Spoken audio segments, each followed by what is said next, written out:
This channel does not promote any violent, harmful, or illegal activities. All content provided by this channel is meant for an educational purpose only. আমরা বাংলা ভাষা যাত্রা বলেছি, শুভেন্দু মমতা অভিষেকরা মিলে বাংলাকে মারতে চেয়েছে, মেরে ফেলেছে প্রায়, সেজন্য এখন খালবালি করছে।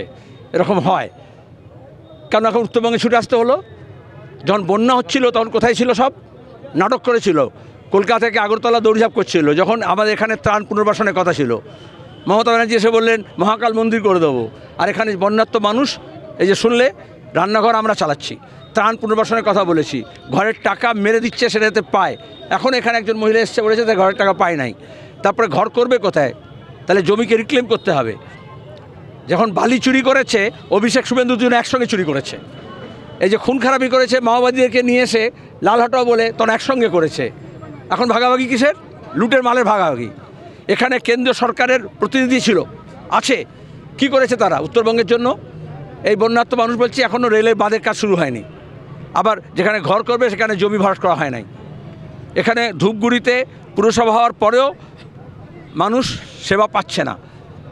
এখানে কৃষক, আমাদের সময় যে রেগুলেটেড মার্কেটিং ছিল, কৃষি পণ্যের বাজার ছিল, সেটাকে মমতা ব্যানার্জি, বিজেপি, তৃণমূল দুজনে ধ্বংস করেছে।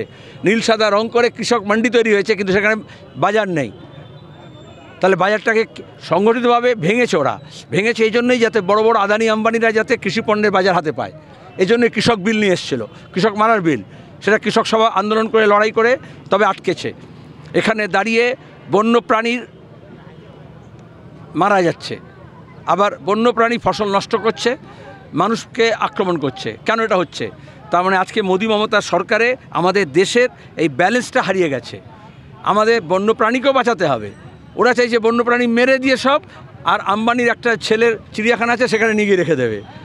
আবার বন জঙ্গল যখন সাফ করে দিচ্ছে তখন সেই প্রাণীগুলো লোকালয়ে চলে আসছে।